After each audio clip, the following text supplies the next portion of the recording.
Camille, thank you so much for joining the Self-Starter podcast today. Thank you for having me. Yes, of course. Well, you have been someone that has been featured in some major publications like the Washington Post and People magazine, which obviously are absolutely amazing. And I think that we all strive to be featured in outlets like those. But there's one quote on your website that really hit home with me. And it said, I used to think I had to choose between being a stay-at-home mom and raising 4 kids, or a CEO earning a 6-figure income. Clearly, obviously, you've been able to achieve both, but it sounds like there may have been a time where maybe this didn't almost happen and you didn't follow your business dreams. So before we dive into everything, I was hoping that we could maybe just dive into why did you feel like you couldn't have both? That's a great question. I grew up in a very conservative, I'm from Utah, very conservative Christian upbringing. And the types of jobs that I was familiar with were always ones that it was either a teacher or a nurse that you could do and still adjust your schedule to work with your kid's schedule. And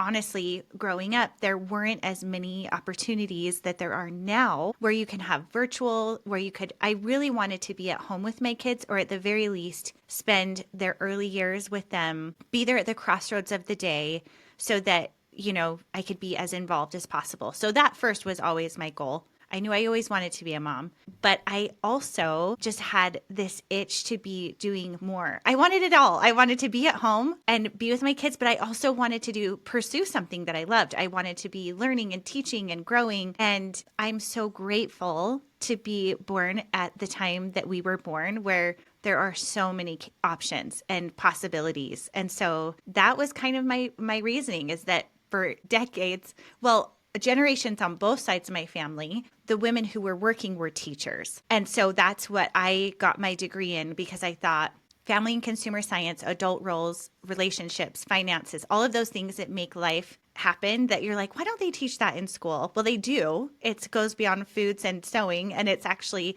all of those applied skills. And so I thought, wow, if there's one class I'd want to teach, it would be that, was like adult roles and how do you run your life successfully, but teaching teenagers. And so I did. I went and got my degree in that field, and I thought that was the only option for me, not the only, but a very narrow option of like, I could still be teaching and learning and giving and growing, but I could work with the hours of like my kids in school, whether that was like holidays or like be home around the time-ish that they were. And I love education. That's a big part of who I am as a person, and generationally who I am on both sides of my family. And so I just had a very narrow idea of what I could do to earn income and also be around as a mom. Well, and it's not necessarily like your fault as to why it was narrow. It's just what we were exposed to. I think growing up, we think that, okay, these are the traditional jobs. We have the teacher, we have the doctor, we have the lawyer. But the internet has opened up just this world of endless possibilities that didn't exist, honestly, when you and I were growing up. Because think of the role of an influencer today. That term wasn't even a thing, because we didn't have Facebook and Instagram and LinkedIn and TikTok and all these different social platforms that we do have today. So what's really interesting about what you've done with your education is that you're actually still teaching, just not in the traditional sense that you were talking about, what you actually went to school for. So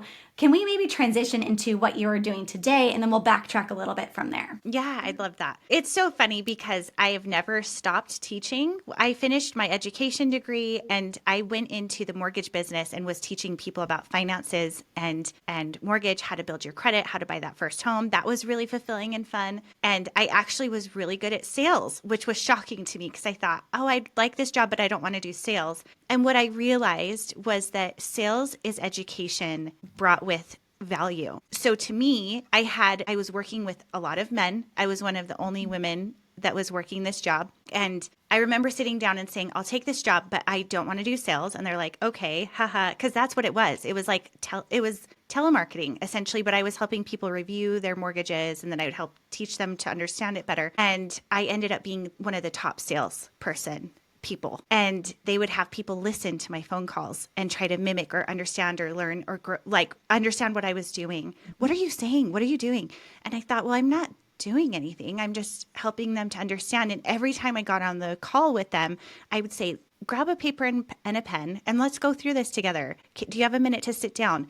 And I think that that transition or that understanding of sales is education with care when it's really effective. And so that gives you a little bit of that background. I went from a very female dominant field of like family and consumer science, all those home ec classes, then into mortgage and finance. And those lessons were really interesting for me to learn about that sales and marketing that really is effective is when people can see that you really care and that you're taking the time to teach in a way that they can learn. And so now, fast forward through the decades that came after. In the year 2008, the big recession, I was working in the mortgage and finance world, and I became a mother that same year. So my oldest was born in 2008. I lost my job. I was laid off because banks were being bought out and the mortgage business was just crazy, if you remember that. And I was thrilled. I was like, gosh, this timing is perfect. I want to be a stay-at-home mom. This is the best. And it was very shortly, a few years in where I was just itching for something else because I love being a mother. I love being a wife, but I knew I am a better wife and mother when I'm expanding my own understanding and growth, and education is a core value for me. And so, like you said, blogging and influencing did not exist. It was not a thing. And I took everything essentially that I would have been teaching in a classroom and brought it onto mymommystyle.com, which is still a revenue source for me in 2011. So this is like, I am a grandma in this space, you guys. I've been doing this for a long, long time. But what was really beautiful about it was that I could be at home with my babies and sharing education about nap times and recipes and travel content and, sibling rivalry or like even mortgage things. I would share all sorts of things. I still am. You can go there today. And it was this really beautiful opportunity that grew and grew from something I thought, I heard this could be a revenue thing, maybe,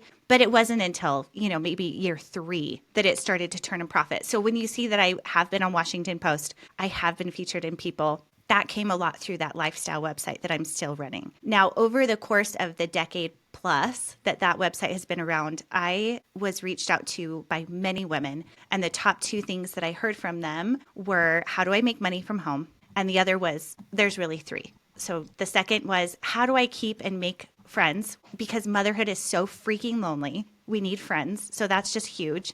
You're not alone in that. And the third was my friends who are entrepreneurs, and they were saying, hey, will you share my product? Hey, how are you doing? All of these different things. So what came out of that is that I started a podcast called Call Me CEO, where I share stories of mothers building businesses, very similar to the audience here, which I love. I love giving women a really clear scope of the possibility of what is available today. It is just so vast and amazing. And when women would come to me and say, hey, will you share my product or my service through my website or through my influencing channels, that's when I flipped the script and said, well, why don't we talk about the why behind it? How did you get started? It's just so fascinating to me. And in the middle of that, I thought, well, to answer that first question of how to make money from home, the way that I've been able to grow and sustain my business through influencing, blogging, podcasting, and coaching is because I trained virtual assistants, or I hired virtual assistants to work on my team, because you just can't do it all. And so I created a course called 60 Days to VA to teach women how to build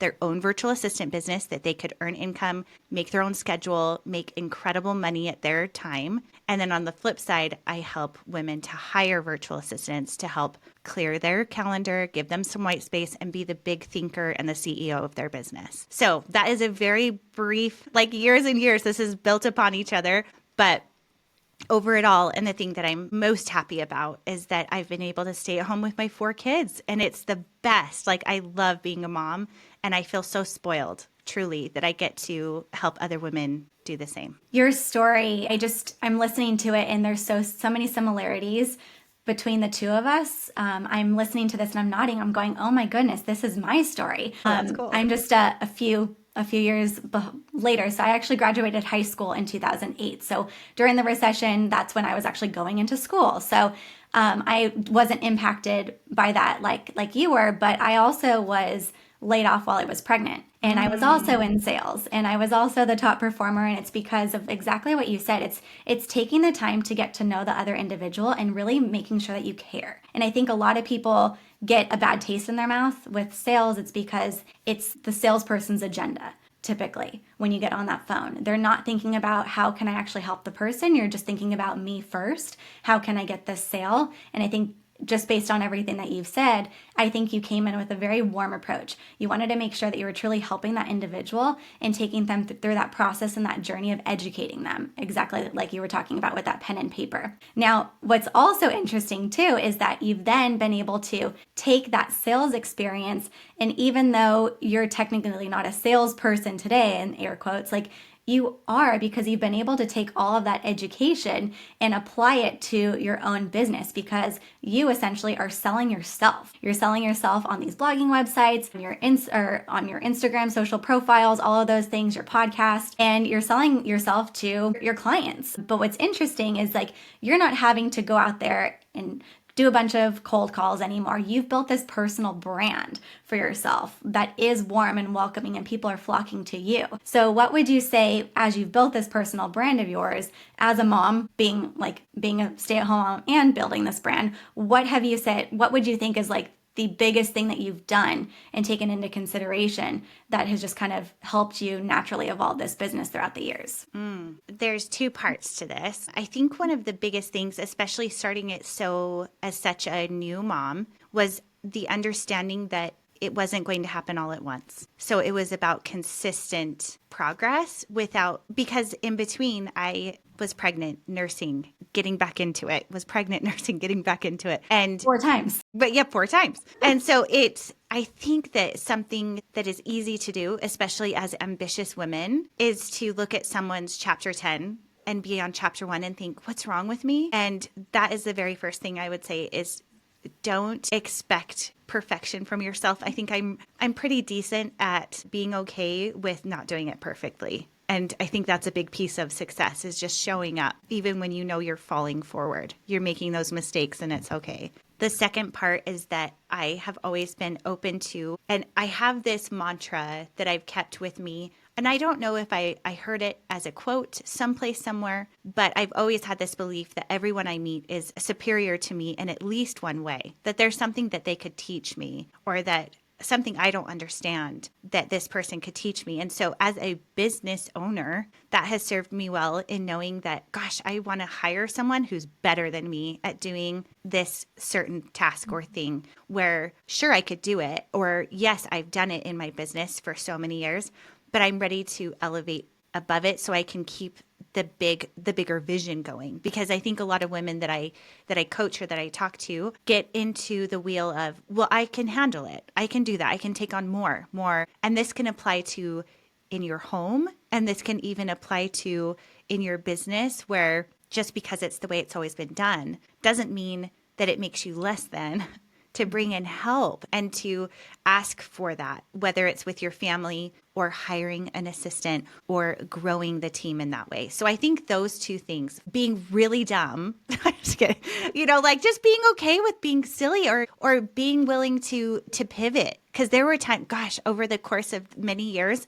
I've had projects that I put a lot of time into and I've had to walk away from because they were either demanding too much time, or I realized this is just not the thing, and being okay with, well, I got to move on. So I think between those two, where it's like, you're foolish enough to try, like knowing you don't know what you don't know, and you're like, I'm going to go for it because you feel that stirring, and then also getting help from people who are better. I think that's great advice. When I was going through my pregnancy, I had just gone through my layoff like I was talking about before, and I was building this business, and I had a guest on the podcast that told me the best piece of advice that I had during that time. And she said, this is a season, embrace it, because these seasons are temporary and they go fast. So just like be in the moment, stop like trying to compare yourself to everyone else like that's out there. Like you said, their chapter 10 is not your chapter. So be in the moment, be present, because you won't get this time back, but you can always achieve later in life. So like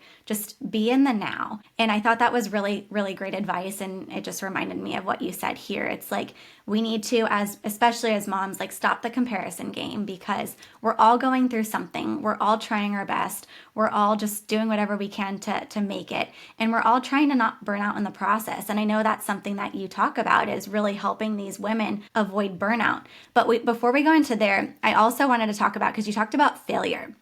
And you had another quote on your website that really stood out to me.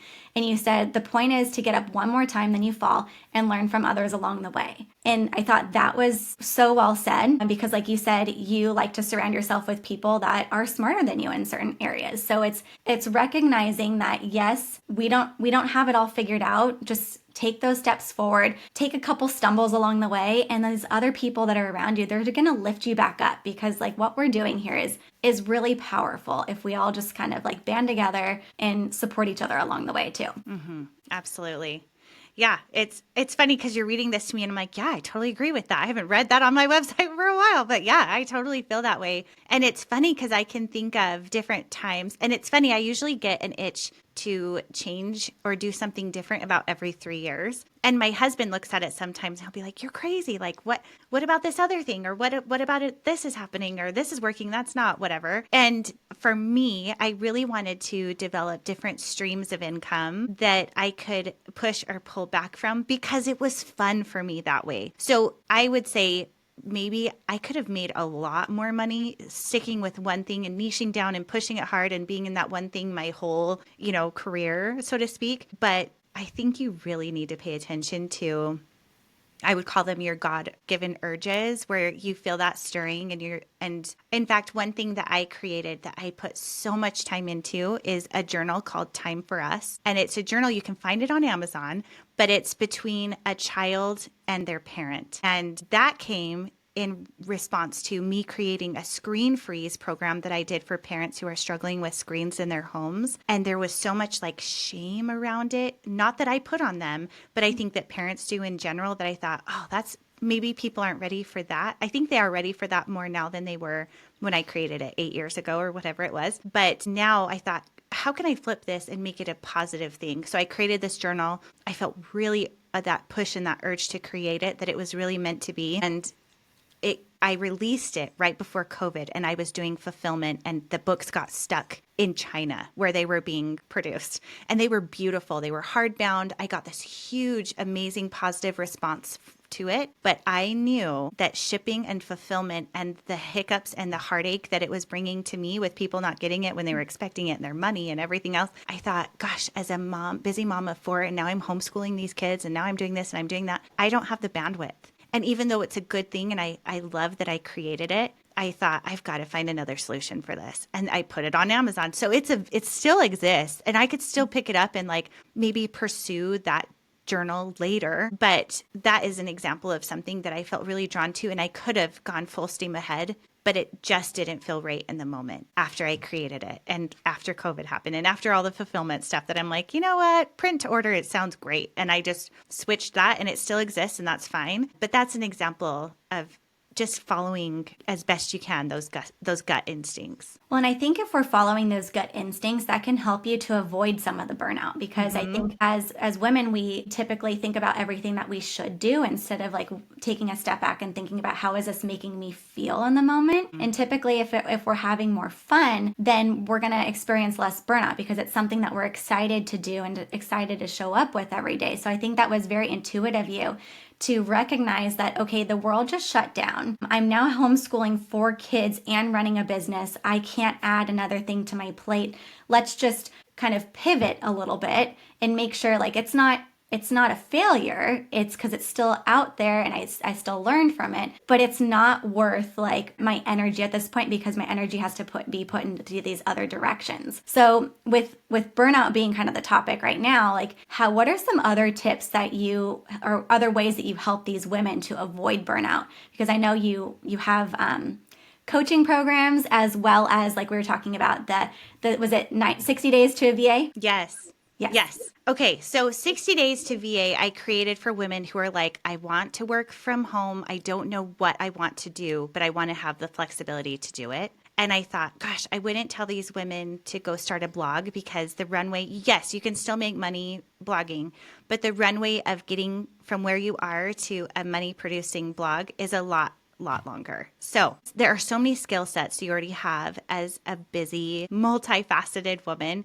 that you could build an excellent virtual assistant business. And so I took everything that I would have taught to women or the people I'd even trained and put it into a course. And it has been so much fun watching these women take on something new and really take that leap of faith and build a business that they can work around. And what's been really interesting with that too is that about half of my students are women who have owned businesses and are now retired. And they're like, gosh, I still have all these skill sets. I want to have a job, but I don't want to be beholden to someone else's schedule. So they are a virtual assistant and help other women business owners that need help with whether it's administrative or skill sets that they have that they had through their businesses.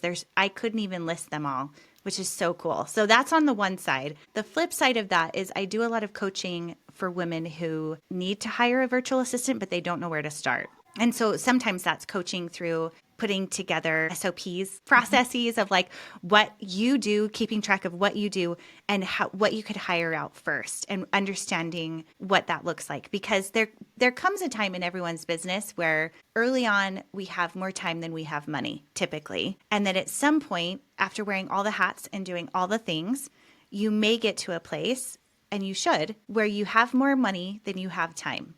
And that doesn't mean you have to have hundreds of thousands of dollars. It could be just an extra $300 to $500 a month where you could really free up, 5 to 10 hours a week or whatever the scenario is.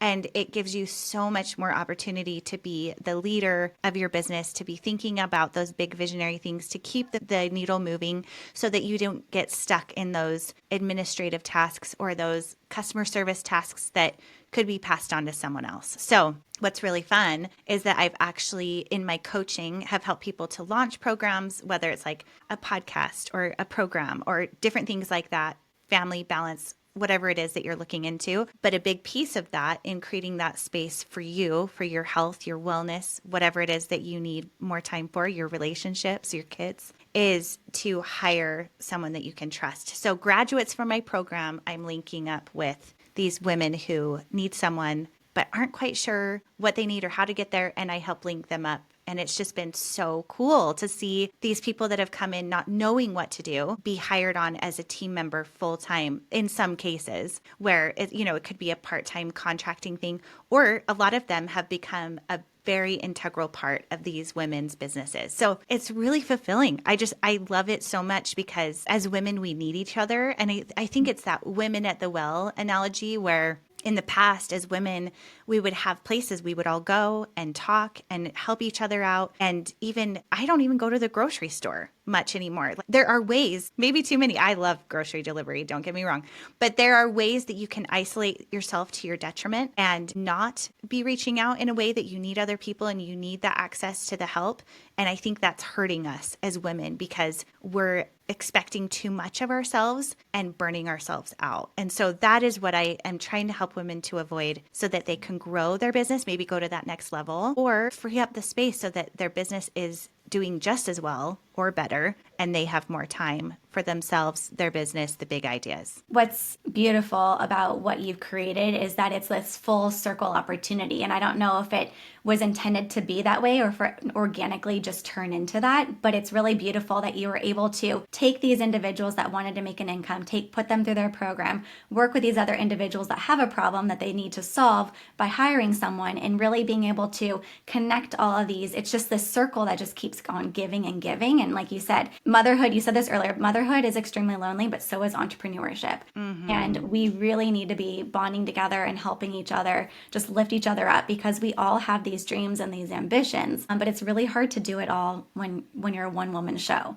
So this has just been a great platform that you've been able to give these women to be able to, if they don't want to start their own business idea from scratch, this is such a wonderful way for these women to still make a wonderful income and an impact at the same time, and just being a part of a greater mission together. Yeah.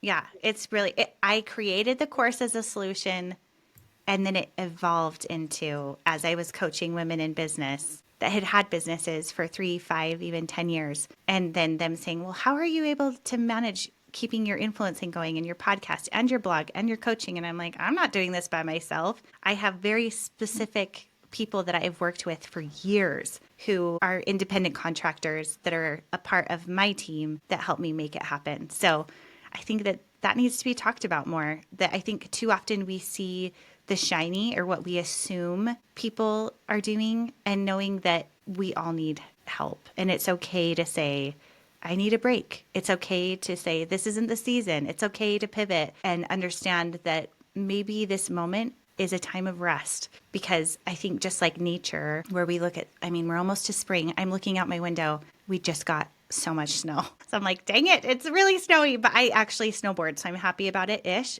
Actually, March snowboarding is my favorite.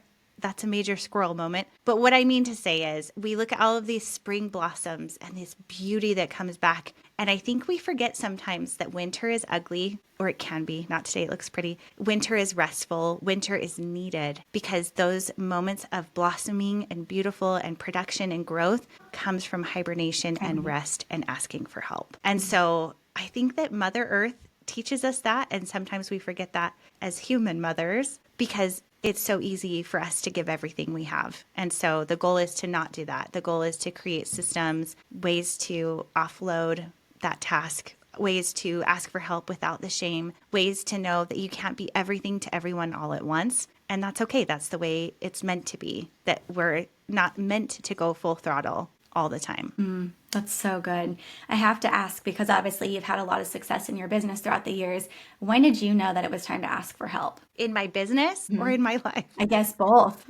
That's a good question. You know, I'm the youngest of 5, and I watched my mom. She was a teacher, went back to school when I was about 7. Yeah, because I was in 3rd grade. So I was 7 and then into 8. And I figured out pretty quickly if I didn't make it to the bus, I wasn't going to school. And I was a very, like, I need to be at school, you know? Me too. But I also looked at my mom knowing that she was trying to do all the things and it was challenging. But I saw that she also had people that would help with carpool, or she would have. So I think it's something that what I really cherish about my mother is that she has always pursued personal passion, even in the height of her demand as a mother.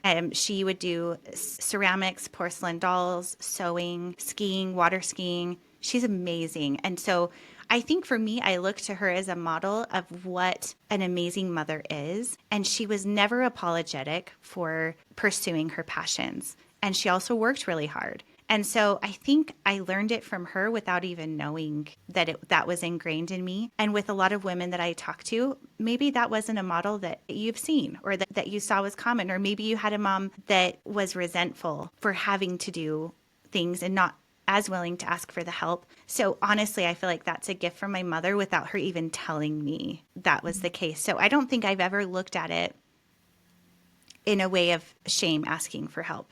Now, when did I learn in my business? I started my blog with 7 women, and after 6 months, 3 of them were out. And then after another year or so, it went down to 2, and then it was just me. And so where we were kind of sharing the load and figuring that out, I had to figure out, oh my gosh, I have to replace what these other people were doing to make it a success. And I know I can't do it all because I had already kind of whittled it down from all of us to me over the years. It took time, but we got there. So it was very much in my face of like, I can't do it all. I have to figure out a way. And the very first thing I hired out was someone for Pinterest. And it is I still pay that person for Pinterest for running my blog. And that is a fundamental person in my team that keeps that part of my business going. And so that was a first hire for me. But then since I've hired more, and they're still a part of my team, and I'm very grateful. What an amazing role model you had growing up for your mom to be able to model that behavior for you. And it sounds like you're now modeling that for your children, and you're modeling it for all these women that are a part of your community. So it's just the gift that keeps on giving. Your mom had no idea the ripple effect that she was having on, honestly, the world at this point. So that's so sweet. I hadn't thought of it like that. And you know what? Just to bring a little awareness to that too. And I don't think I've ever really articulated this in that way, but you hear of like the latchkey generation where you came home, the mom wasn't there. That happened to me a lot. And I think that there is probably very much a case that she thought, gosh, I was home for all my other kids when they were in elementary school, and now I'm leaving my baby. I was the youngest, you know. But I do know that it developed such a sense of independence for me, where yeah, there were the pieces that I missed out where she used to make homemade bread all the time and now she didn't anymore. And my siblings talk about that. And I'm like, oh, that sounds nice. And maybe she did more like home cooked meals. But I do know that modeling of independence and expecting it of me, where it's like, the bus comes, you get there, you know, or like I'd have to figure it out.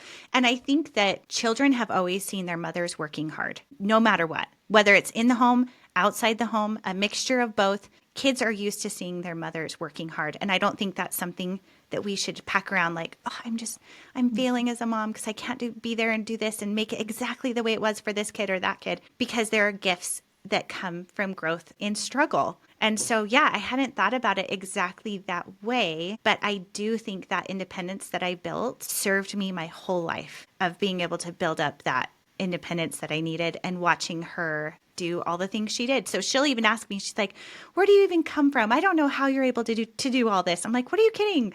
Mom, I watched you. Like, you went to school, you got a master's degree, you were raising 5 kids. You still made time for yourself and were active and weren't apologetic for it. You never were criticizing yourself. You were enjoying and doing the best you could. And that is what really fueled me. Well, and sometimes we don't understand our natural gifts and our talents that we possess. And sometimes it takes an outsider to be able to say, like, no, this is what you did. This is who you are. This is what you did. And this is what you're doing for me. So thank you. And it gives you that little aha moment, like, I did do that. So I think that it's good that it sounds like you have a very good relationship with your mom. And I do.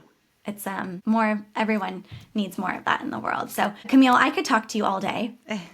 There's so many stories and lessons that we could grab from you, but I also want to save a little bit for them to have personal conversations with you. So I know everyone is loving you as much as I do. So if they want to learn more about how they could even do your 60 Days to VA program or actually one-on-one coaching or check out your Call Me CEO podcast, where could they go and learn more? Yes. So my website is camillewalker.co. It's not .com. It's camillewalker.co. CAMILLE Walker. Did I say 3 L's? It's 2. And my Instagram handle is the same. It's camillewalker.co. So you can find that on TikTok, on Instagram. I also have a Call Me CEO podcast on Instagram as well, but everything is in that hub of camillewalker.co. And I will be the first one to say that this podcast is absolute gold.